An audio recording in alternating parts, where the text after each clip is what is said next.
Hello. Is the sound okay? Good. Oops.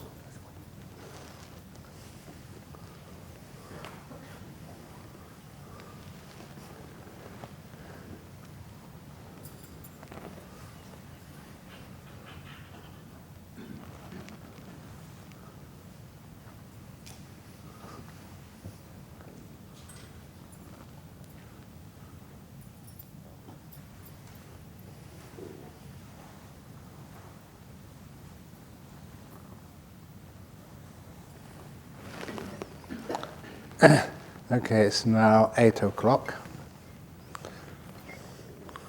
So when you're all sitting comfortably, not yet, a few moments, I can begin.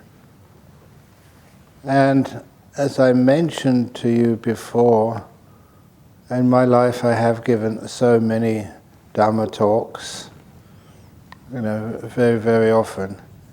And I do recall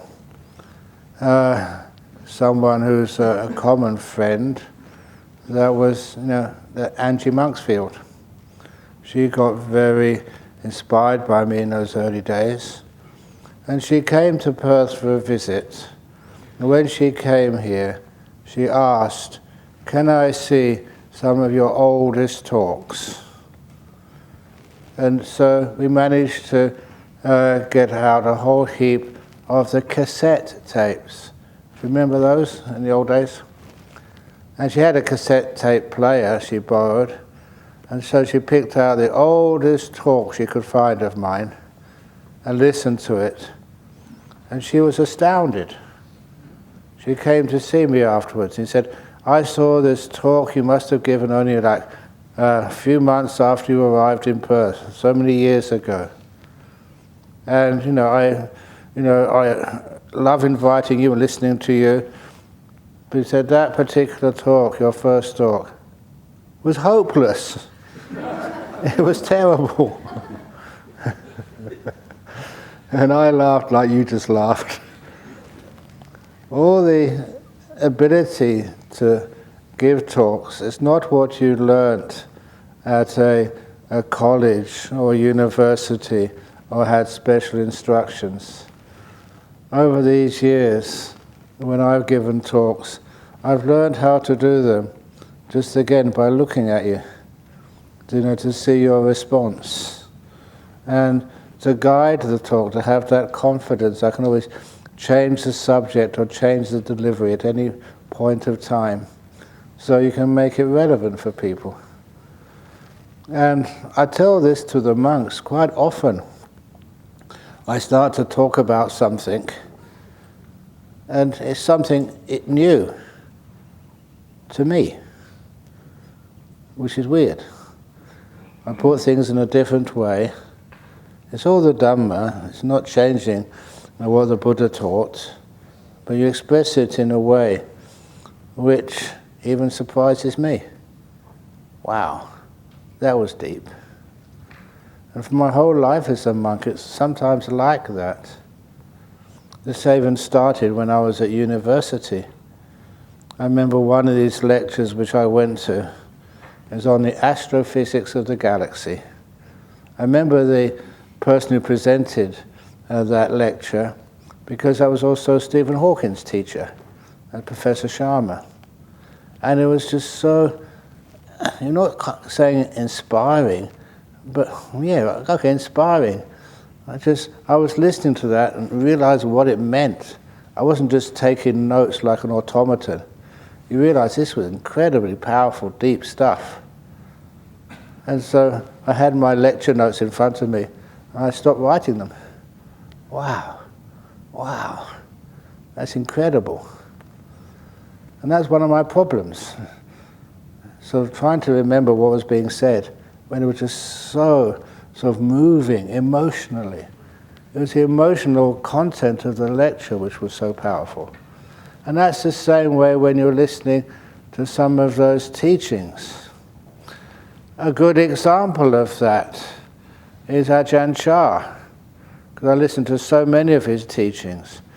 And by, after a year or two in Thailand, I could understand him perfectly. I didn't need to have a translator. And I remember this story we used to say. That sometimes Ajahn Chah could talk for 3, 4, 5 hours without a break. And that's also why even these days, because of that training, I don't encourage his training, and I never do it to anyone like you, Venerable. He would go on and on and on and on and on and on. And when he was speaking, you couldn't leave the room. Not even to go to the toilet. I suffered a lot. But these days, I've got a very good bladder.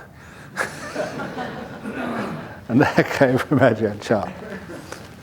So I really appreciate it. I wasn't there at this time when this happened. I was probably at another monastery somewhere.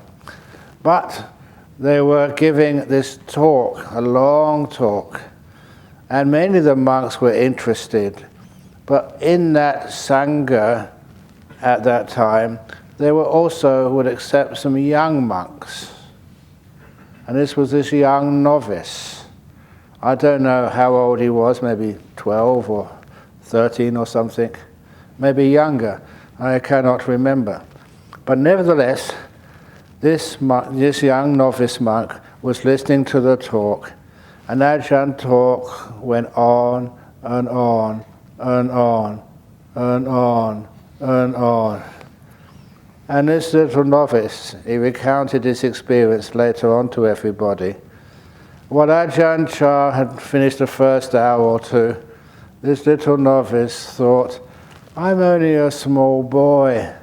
I came to a monastery because I basically had to, and there's no other place for me. And I need my sleep. I don't want to listen anymore. When will Ajahn Chah finish? And that became almost like what we say these days, a meme. He kept on repeating it in his mind. When is Ajahn Chah going to stop? When is Ajahn Chah going to stop? When is Ajahn Chah going to stop? And he kept on repeating this to himself for quite a while, as Ajahn Chah kept on going on. He wasn't listening to the talk, he had enough of it. When is Ajahn Chah going to stop? And then something happened. He changed the question around. And he thought, just one thought, when am I going to stop? And he stopped. What do you think happened next? He couldn't have died because he told his story later on. Just one thought, when am I going to stop? And he stopped. And he went deep into a jhana. And he sat there for the rest of the night, just blissing out inside, not aware of what's going on outside his body, just really content inside. And when he opened his eyes, after that deep meditation for many hours, all the other monks had left. He didn't know when Ajahn Chah finished, but Ajahn Chah finished his talk, and all the monks had done the bowing, a little chanting, packed up their things, and go back to their huts. This little novice still staying there. And he sat there so long that little novice missed the alms round, which happens just at dawn, or just after dawn. Because he missed his alms round, he wasn't allowed to eat that day. He didn't mind at all. He was a very happy little novice. One of the best experiences of his life. Just by changing around one little thing. Stop. Have any of you got a jhana yet? If not, I'll keep on talking today.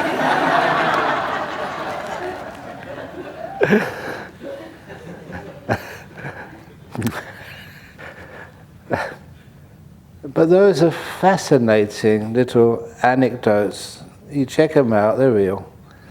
And to these days we have, well, not these days, you know the story of like Angulimala.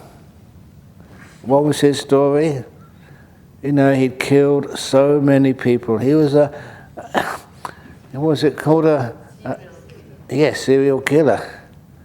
And sometimes you think, oh my goodness, if you want to get enlightened, how come there's something missing?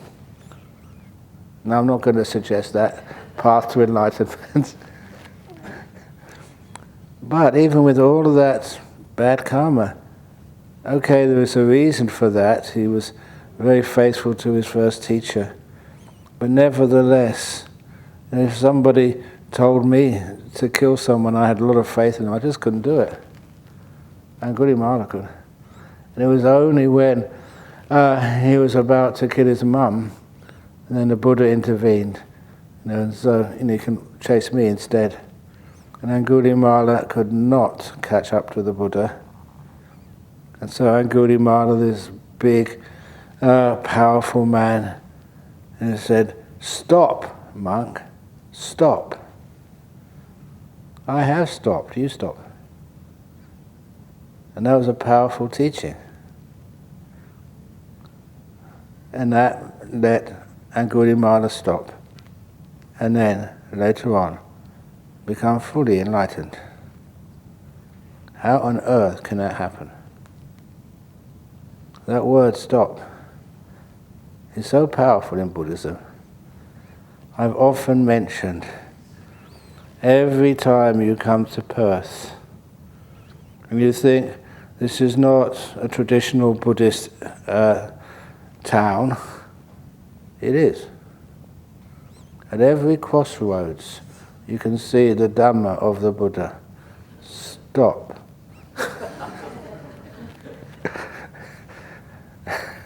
I honestly just look at those stop signs and say that it kind of reminds you of that idea of like stopping, letting go, being still. And all those things which I've said so far, can you recognize how stop fits in there? So what happens when you stop? That was an amazing thing, that little novice. He got so deep so quickly. He didn't mind at all missing his lunch. And also the other monks there at the time, if we ever see anyone or any of you sitting here just after a good meditation or a good talk and you're not moving, we let you stay. Even once, this is the story of Greg. A long time ago now, that's why I don't mind mentioning his name. Maybe 20, 30 years ago. But anyway, he was a Westerner, Caucasian. He used to come and listen to some talks. But, he would meditate at home, maximum maybe 30 minutes, 40 maybe on a good meditation. And he was at home with his wife, and he told his wife, nothing on the TV, so he went into his room to do some meditation. It's not very promising, is it? Nothing on TV, so I'll go and meditate instead. So, and I can't understand that. There's so many channels these days of TV. There's nothing on TV. There's always something on TV. It's like you go and open the refrigerator. There's nothing in the fridge, but things are falling out. There's nothing you like. That's what you should say. But anyhow, so went into his bedroom and sat down. His wife kept on watching the movie or whatever it was on that. It was a Sunday afternoon. And then, after about an hour, when the movie or whatever it was finished, she wondered, where's Greg, my husband? He hasn't come out of the room yet. So she went into the bedroom and saw him sitting there. Perfect posture. Really still. Too still. You couldn't see his belly rise. He wasn't breathing. He's dead. She checked up on him. Nothing was moving. So she called 000. That's the emergency number in Perth. And they lived in kind of the central area of Perth, or the central suburbs. So the ambulance came really quickly. And there was no other calls that afternoon. It was a quiet Sunday afternoon. And the medics, imagine this, and the medics, the siren still wailing outside, da, da, da, da, da, da. They rushed in to the bedroom and they had a look at Greg. They had their machines to check, was there any pulse? None discernible. Any breathing? No. It was an emergency. So they put him in the stretcher, put him in the back of the ambulance and rushed over to Sir Charles Gardner Hospital. And this is an absolutely true story. So taking the details has a wonderful ending. And with the sirens wailing again through the red lights, imagine how noisy that is. Da, da, da, da, da. Anyway, when they got to the hospital, straight open the doors and straight into the triage. The triage nurse had a look at him. This was really serious. By the way, this is not a joke. This is real. And had a look at him. He wasn't breathing, looked like he was dead. And so the emergency doctor that afternoon, he was very fortunate.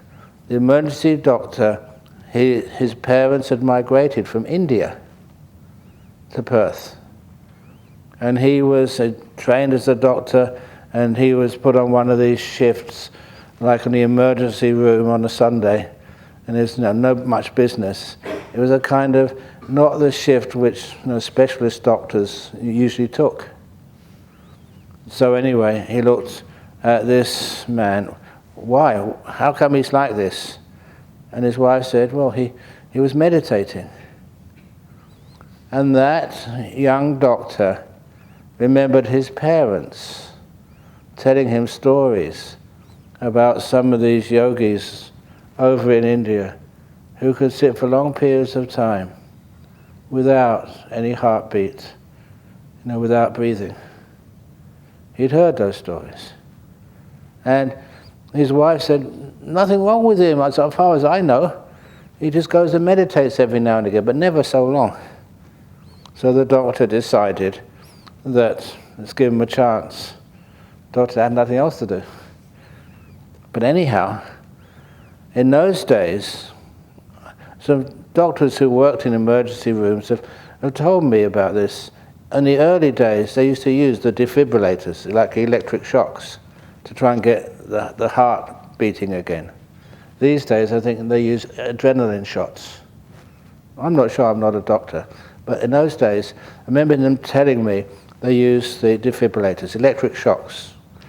And if they give you those electric shocks, where you're on the table there, you actually move up above the table. It's very quite violent.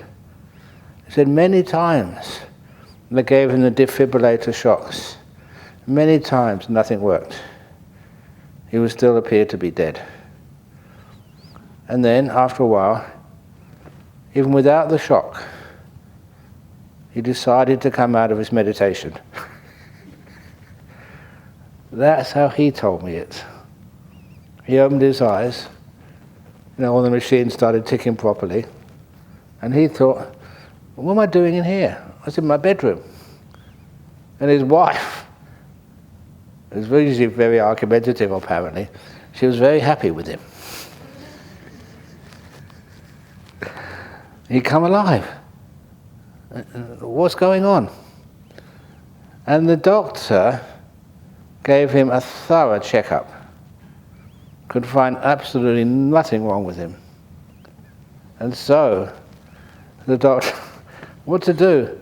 Usually, if you go into the hospital and there's no heartbeat, there's no breathing, at least you think they'd keep you there overnight. But didn't even keep him there overnight. Nothing wrong with you. Bye-bye. And so he walked home with his wife. That's absolutely true. Because when he first told me that story, he said, is that true? They didn't even keep me there overnight. Why? I was perfectly healthy.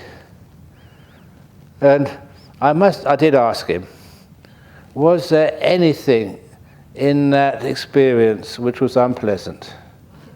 And he said yes. The scolding he got from his wife on the way home. Oh, don't you ever do that again. It scared the life out of me. I almost died, and you're supposed to be dead. But I love that sort of story. And sometimes people tell me not to tell it because it scares you. It should never scare you. You're perfectly safe. And you have the experience of your life. You know, these little, not little, but huge jhanas, which are not the usual way of people getting them. But that's how close you can be. And when you see that happen on a retreat, yes, you know exactly what to do. Just leave the person there. But please, don't get into a jhana on next Saturday, because many of you are supposed to be going to the airport and checking in. Unfortunately, there's no special understanding of some of the people at the airport. Although, you know, you do get well known at the airport. Did you have any trouble when you came in to Perth Airport with customs and anything? Did you let them know you were coming on the retreat? No. Okay. Just declare My customs officer knew you. Yeah, they all do. He's like, oh, you're going to see Ajahn Brahm? I know him. Yeah. Right on through. That's true. Because you go travelling quite a lot and you do look a bit different than others, and so after a while they get to know you. And usually the customs officers, there's usually the customs officers say, oh, you're giving a talk on Friday? Because a lot of them actually go there. And you've got a good reputation. And so they liked seeing you. I remember that time, I'm going off on my tangents now, that time when I got these, I mentioned this when I was in the Buddhist Fellowship, the grand opening ceremony, the relics. I left some relics in Singapore for you, and they did multiply. And that was actually wonderful for your cousin Angie. She couldn't believe it. Because sometimes people see relics and say, oh yeah, that's traditional Buddhism. There's more relics around today in Buddhist monasteries than there could ever be. Put them all together, and they're much bigger than a Buddha. But, you know, sometimes strange things happen. And that's when I brought two of these Mahamoggallana relics over.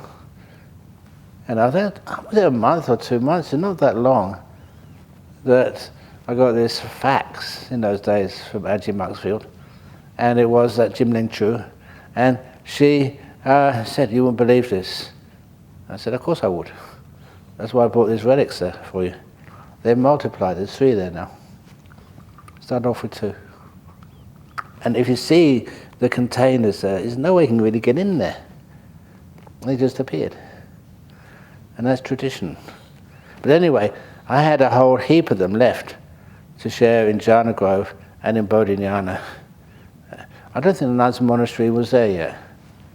And so when those relics came, of course you had to bring them through the customs. I had to declare them. Did any of you go through the goods to declare channel? This is what I did. And they looked at the little card, the orange card, and I declared them under human body parts.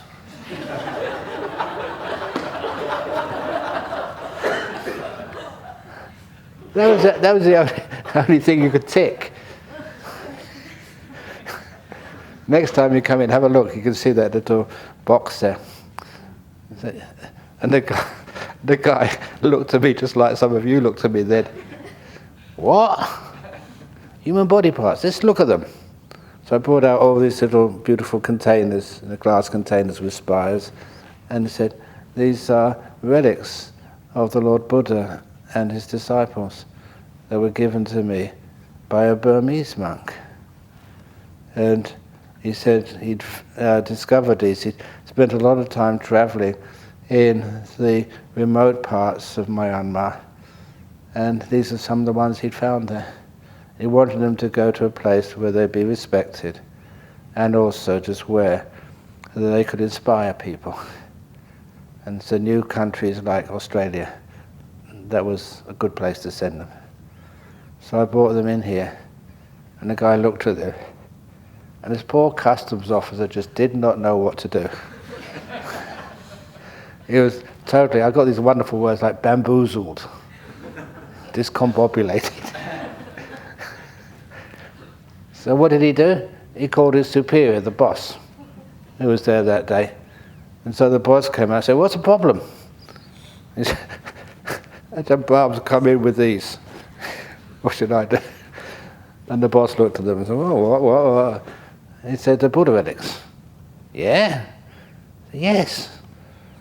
And he looked at me and he said, "This is even too difficult for me." And he said, "Get out of here."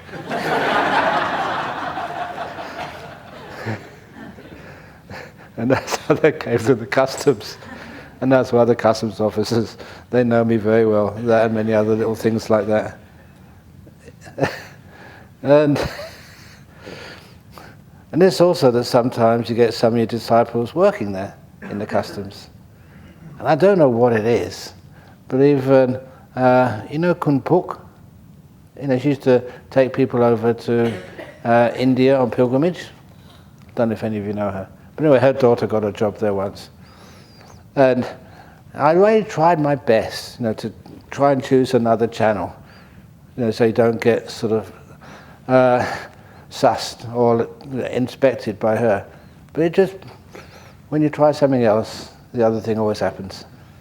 So the next person, me, and so she had to sort of ask me all the questions about where have you been, what have you been doing. And it's when you're someone you know that well, you know, what do? You just, like that other time I said in Changi Airport, there was a time, I think just after that, it was like a terrorist guy escaped from the prison, and so the security really went up at the airport. And so I was just coming out of the airport, and this security guy, you know, he looked, you know, all dressed in black with machine guns and stuff. I don't know what they call them. It reminded me like the SWAT team. He came up to me, and I noticed that people around me all moved away from me.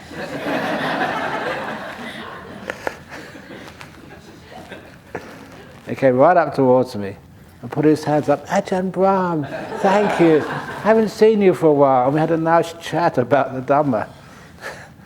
He was on duty, but he saw me and recognized me and thought, "I'll have a chat with Ajahn Brahm." Not to arrest me or anything, but just a bit of friendship. So anyway, I don't know if he should have done that, but he did. Some of the experiences I have. Anyway, back to saying no. And just what happens. Now, I did actually think of something to talk about in this talk, so I better get into it now. It's 28 minutes gone, so that was the introduction.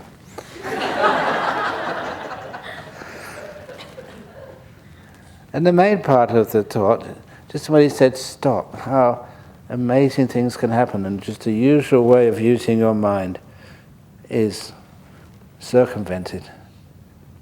And you go into the deep perceptions. But that's, you know, quite rare. I'm sure that Greg, actually I do know that Greg, because he was a disciple, talked to him many times, that he would have gone the usual way into the deep meditations. And to describe how these things happen, that's that simile which I've used for many years, borrowed from the Vajrayana tradition, of the 1,000-petal lotus. And I like that simile for many reasons. It's simple. You've seen a lotus. You've seen how it opens up. Now you imagine, at night time, a lotus flower, all closed up. It only comes open when the sun rises. And imagine that lotus all closed up. And when the first rays of the sun come above the horizon and hit that closed lotus flower, very slowly it opens, layer by layer. You never see a lotus quickly open up. It does it very slowly. That's one of the reasons why, and it's my fault, I should just say, make peace, be kind, be gentle, and mention also patience as well. Sometimes people are not patient enough. They expect some little trick or some switch to turn, and then the whole process of meditation happens quickly. So it opens very slowly. And when it opens, you found in the first layer of petals inside the lotus are more refined than the outermost petals. The outermost petals of the lotus, that's why you have lotuses all over the place. They're just plastic or I don't know, whether that's some fabric. But they're great similes of Buddhism. And it opens slowly. And as it opens, the petals look more colourful. They are more thin. The outermost petal is the thickest. And it hasn't got that much colour on it. And it certainly hasn't got any scent. If you smell that lotus on the outside, it's kind of nothing. The first layer of petals has a bit of scent. And it's more beautiful. As the sun keeps hitting that lotus, the second layer, the inner layer of petals, they open up too. And inside that first layer of petals, the second layer of petals is more beautiful, thinner, and it also has some beautiful scent starting, beautiful fragrance. And when that second layer is opened up, that allows the sun to hit that second layer, and that opens up to reveal the third layer of petals. Layer after layer after layer receives the sun and opens up. And you can experience deeper and deeper parts of that lotus, going really a long way inside. And they all open up one after the other. In that simile, the sun stands for the combination of mindfulness and kindness. The warmth of the sun, the light of the sun, coming together. Well, you've heard me say many, many times, making up a new word, kindfulness. You need both of them, the warmth and the light, to open up the lotus flower. And if you look at this, your body and mind, you're one. Just with mindfulness and kindness. See what happens. Soon the body gets so relaxed, it opens up. You see what's inside of it, your mind. Sometimes, and maybe I went a bit fast there, inside the normal part of the body, you see your breathing. I've often mentioned that on this retreat already, that the job of the meditation is to calm the body down so it's really relaxed and peaceful. You're sitting there and you can't feel most of the body. But the breath is something which keeps on being there, very, very noticeable. And I think I told this on one of the interviews, not on one of the talks, about when I first came to Perth, there was a sensory deprivation chamber, and the owner of it said, you can use that, you monks, if you wish. So the monk senior to me here at the time, Ajahn Brahm, he got into that first. And the next day I was supposed to go there and go into the sensory deprivation chamber, and I was actually looking forward to it, honestly. And when I was looking forward to it, then somebody came with the local newspaper that morning with a big advertisement, sensory deprivation chamber as used by monks. They had conned us. They got one of the monks to go in there so they could advertise as used by monks. I wish he'd have waited a day.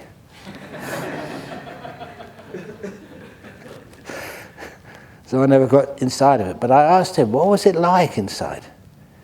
Inside, and it's just like a chamber, I call it like a coffin. And inside there's a plastic kind of coffin. They have like salty water, so you have to use bathers. And you go in there, you float. So none of your bodily parts is pressing against the chamber. You're floating in there. So you have hardly any sensory impingements in there. And the water is at your body temperature, so you can hardly feel it. And the chamber is dark, really dark, and just like my cave, when I turn all the lights off, you can't see anything. And there's only one person in there, so you can't hear anything. So your senses of sight, sound, bodily feelings, and smell and taste are all subdued. And I thought, well, that must be a great place to meditate. Imagine you don't have to have these chairs where you've got a sore bottom or a sore back. You don't have to worry about what's the temperature in Perth, a cold day again. It's okay for Ajahn Brahm. Can't he do something better than this for us? He's got no compassion, Ajahn Brahm. It's exactly the temperature you like. You can't even feel the temperature because it's a body temperature. And everything is just almost like perfect. Well, it must be easy to get into deep meditation, I said to Ajahn Brahm. He said, no. Because everything else is just silenced. Your breath is prominent. It's like it's exaggerated. It's like you hear your breath more than ever before. And he said that was the disturbance. But I was glad that he told me that, because that's exactly what happens in meditation. You can calm everything else down. If we wanted to, in your room, for example, you can get a heater and just get exactly the right temperature. And you can insulate all the walls and the windows and the doors so you can't hear anything. And it can be just so comfortable, no pressure at all. You can have a little bathtub where you can just float in that, in salty water. What will be no disturbance? You're breathing. That's always going. And that's what happens in our meditation. We just calm the body down, relax it to the max, but then we have our breathing. How do we calm that down? As that kindfulness hits that part of the lotus flower, your breath, what happens is, number one, you're still pretty still. So it means that you're not needing any oxygen. Because you're not needing any oxygen, your breath gets slower and slower. Well, not slower, more and more calm. You don't do it. It's just natural. You're not running, you're not walking, and also in the meditation you're not thinking or contemplating. So all of those problems you have in life, or in monasteries or anywhere, you can actually put them aside. They're not bothering you at all. Just watching this breathing coming in and going out, coming in and going out. Everything else falls away. Even that much is gorgeous. Sometimes say, oh, it's okay for you guys, you're monks. You should see all the stuff I'm supposed to do, which I avoid. There's so many emails, I had to look at them before I came in here, oh my goodness, about 50 of them. So please excuse me, if I don't answer your emails, it's because I'm a monk. Is that a good excuse? No, oh come on, you're a Buddhist. So anyhow, when you're meditating, you log off of life. Is that the right words? Log off or log on? There's a button you can press in your mind to log off. So you can just be peaceful and still. And then, so many of the layers of petals open up. Once the body is at peace, you see you're breathing, then there's many parts of the breath in what we call the breath meditation. First of all, the first 4 stages, be aware of the feeling of the breath and learn how to calm it down. So you don't do it, you just watch it happen if you want the fast way. If you try to do it or take shortcuts, it's always much longer. The more you get involved, the more that you get involved, the longer it takes. Your job is just to be the observer with kindness, but not do anything.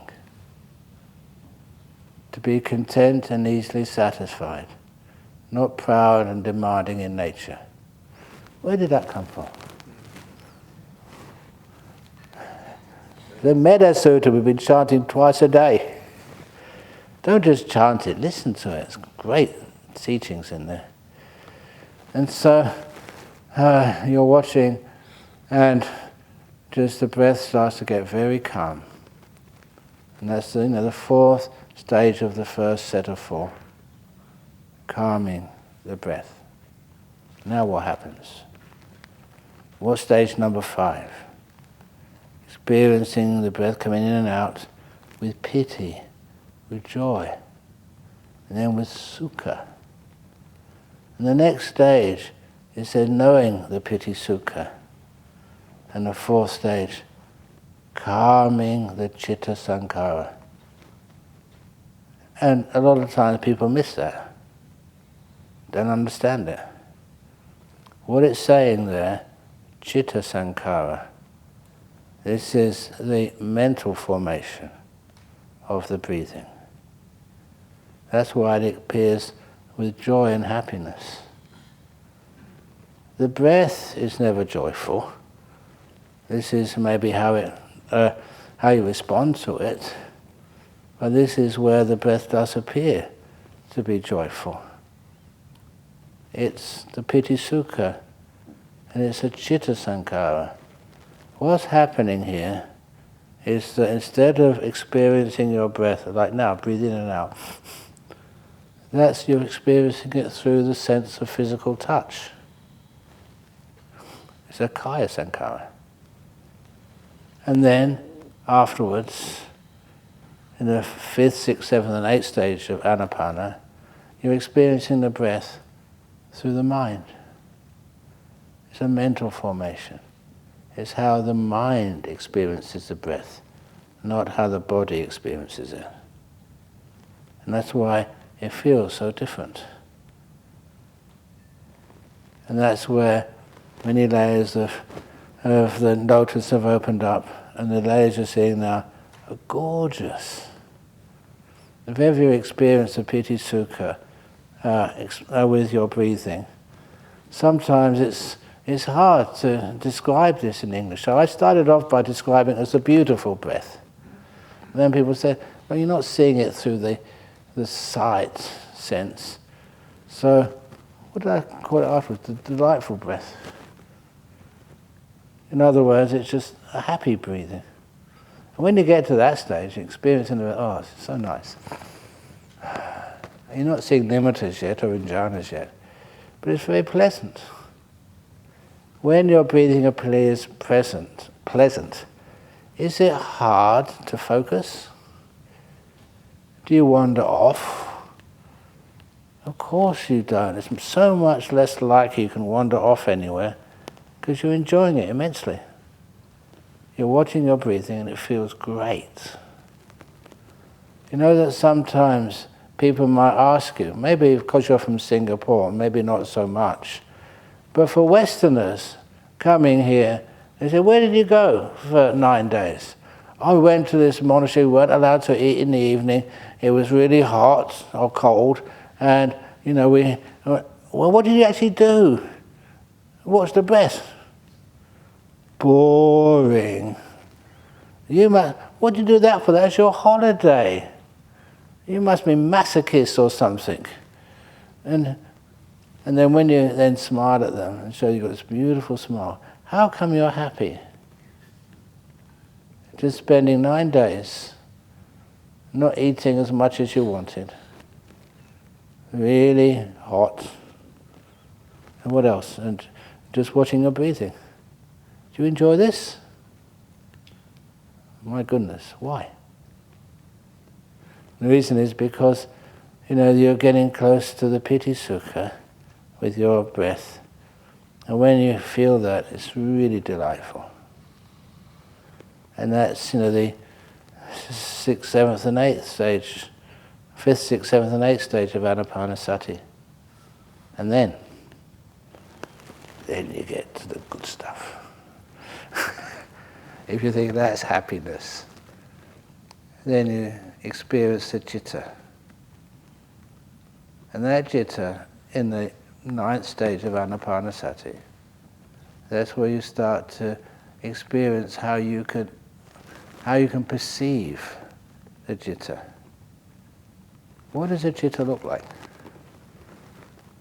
A lot of times, the citta is not like seeing something with your eyes. We always try to compare this world of the mind with the world of the 5 senses. And what's the most dominant of your senses, of the 5 senses? It's the eye. That's why we try and interpret these experiences through sight. So when people experience the citta the first time, we call it a nimitta. The sign of the citta is you experience it as a light. If you have lots of energy, you experience it as a beautiful light. These wonderful nimittas, like the full moon. But by the full moon without any markings of a rabbit on it. Just pure. And much bigger than the ordinary moon. And very brilliant. And sometimes, just as an example, sometimes when you see that nimitta for the first time, and you don't understand exactly what you're seeing, sometimes you feel it so bright that you could go blind. Why is it that many senior monks wear glasses? That's only a joke. You don't go blind. But sometimes you're experiencing these nimittas, and they do. So, wow, this is really brilliant. You can't keep looking at this for too long. But it's not a visual image. It's a mental image. It's how you interpret it. It's how you've got to find something to compare it with. And what you usually do, what most people do, they compare it with a light, a beautiful light. But one thing about that light, it always is something beautiful. If it's a nimitta, a real nimitta, then it's usually the light is a shade of whatever color it is you're seeing, but more pure and powerful than you've ever seen before. So if it's white, it's brilliant, really pure light. If it's blue, it's like a blue which you've never seen before. You're wearing a blue shirt there. That's kind of dull. If it is a nimitta with the color blue, it's so deep. It's a blue which is just like you've never seen before. And even to the point, Ajahn Brahm, I'm always like to tell funny stories. But this is one of those nimittas I had about 3 or 4 years ago. And, really getting into the meditation in my cave. Beautiful yellow light. But yellow, not like any yellow you can see in the world. Really pure, deep. How else can you call it? kind of no imperfection, yellow, powerful. But then, it had a shape to it. And when I paid attention to the shape, that's when I burst out laughing. And that was the end of that meditation. It was shaped like Garfield the cat. I'm the only meditator I've ever heard who's had the Garfield nimitta. It's not my fault. Many of you people, birthday or something, you offer me a Garfield cartoon book or something. We have a whole heap of them. We've still got them over in the library. If ever you go up there into the monks' library, in the back room, it's got a big sign in there, only monks can go in here. Let's have a look, see what's in there. Garfield comic book. I admit it. And that's the result of spoiling my meditation. But anyway, you get back there again easy. But even, there's one person, it was quite strange that when he was getting to deep meditation, and all the signs it was a nimitta who's going deep, and black colour. And I thought, this is weird. But then he described it to me. And he said it was the most deepest, beautiful black he'd ever seen in his life. Faultless.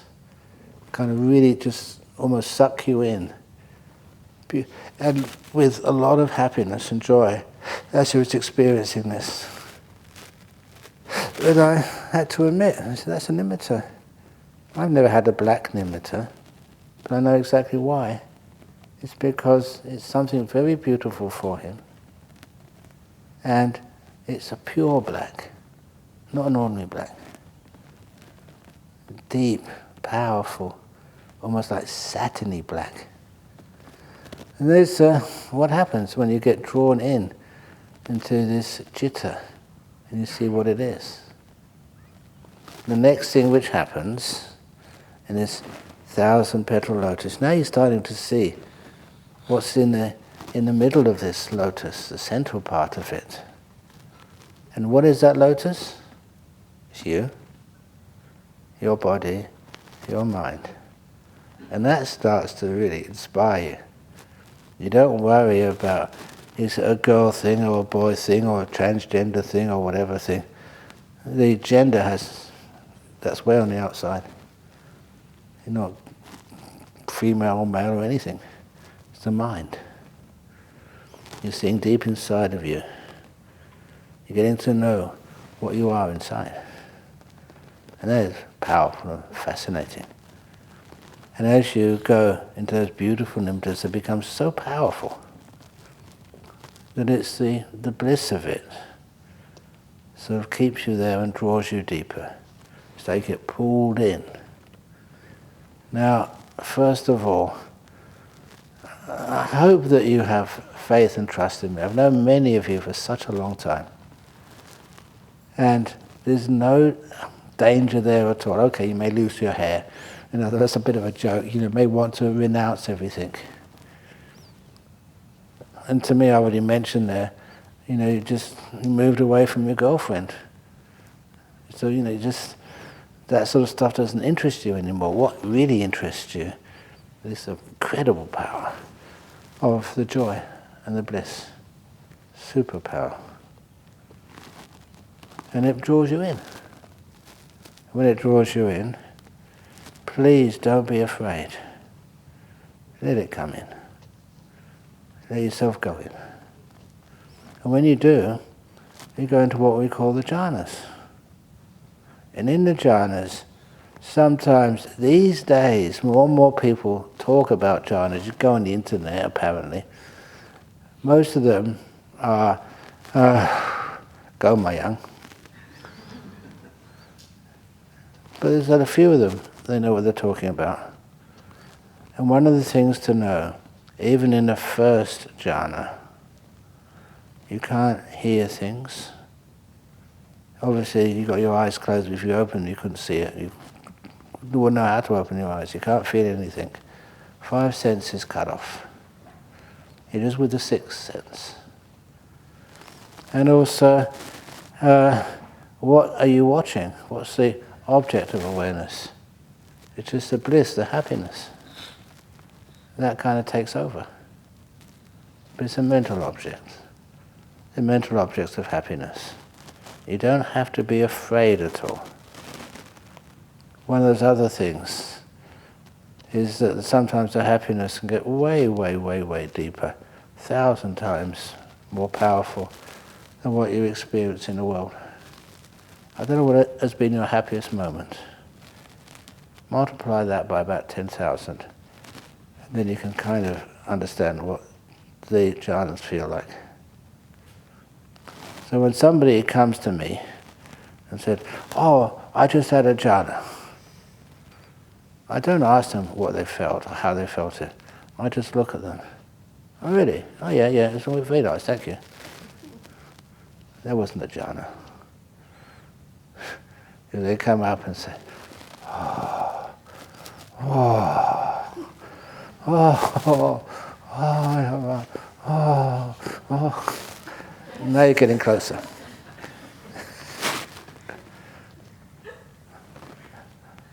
It's cute when people do that. I don't know if any of you were there at this time. Remember we used to do these retreats at Khao Lak? You remember those retreats? And there's one lady, I won't say who she is, one lady, she was getting nowhere on her meditation, but she was trying, she was putting in the hours. And then, I love this, it's always the last retreat.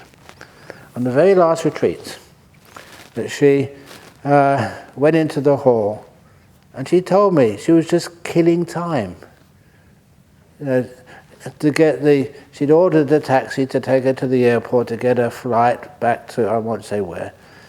And it was not Singapore, another city. And as she went into the hall to meditate, to kill time, when she came out afterwards, I was on one of the tables, I think, drinking an orange juice or something, or a cup of tea. And she came out, she was kneeling on the floor. And I can never forget this. She had her hands up.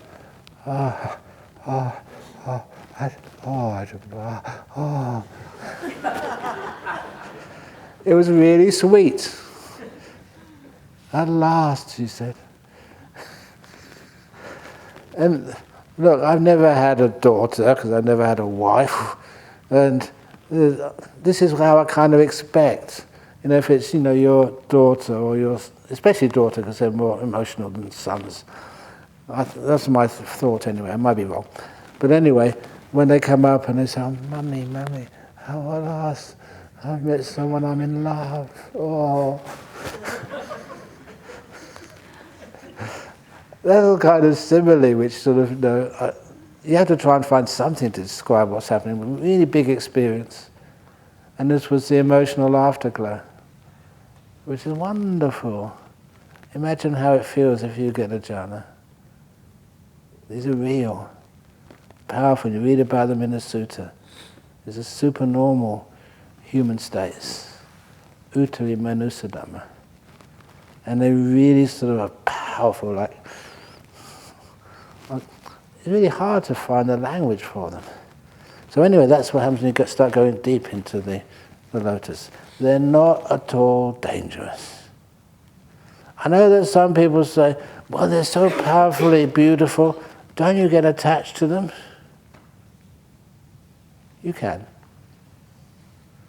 But this is a wonderful saying from the Pasadika Sutta of the Digha Nikaya, taught by the Buddha. And the Buddha told, I think teaching Kumara Kassapa, so if anybody says, and from the people who don't know Buddhism, just, can you get attached to these jhanas? We say you should say yes. But anyone who gets attached to a jhana, there's only 4 possibilities, 4 consequences possible, not a 5th. And those 4 possibilities, if you get attached to a jhana, are stream winning, once returning, non-returning, or full enlightenment. And those are the words of the Buddha.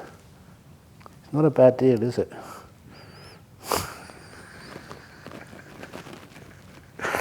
That's what happens. So anyway, that's going into the lotus, part 1. Part 2, tomorrow, in a meditation center close to you. In other words, that's what I'm going to talk about tomorrow morning. Are you interested? Sadhu, sadhu, sadhu. Lovely. So, how'd you get into a jhana? Stop.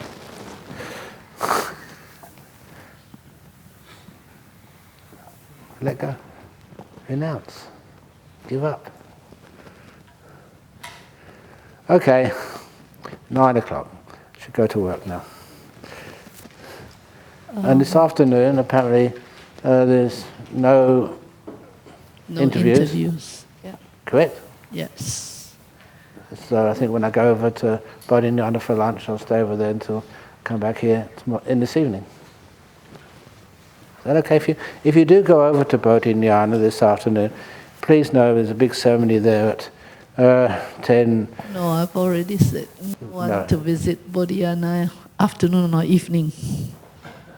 They can go in the morning, but Yes, the morning's always. If you want to go there, get out by 3 o'clock or something. We got all the bhikkhunis associated with us have to come. It's the final day of our rains retreat. Today. To me, it's inspiring. don't forget to take out your tumblers and all that, and before lunch, put everything on your mat. Okay. What about the monks? No. Teddy bears? Yeah. Not your area, Ajahn. Okay. You can leave your teddy bears there, because teddy bears are holy. The bears also on the mat. Thank you. Okay. I think there's anyone who has not given up their phones, do so. To PJ? Anything else? Okay, thank you.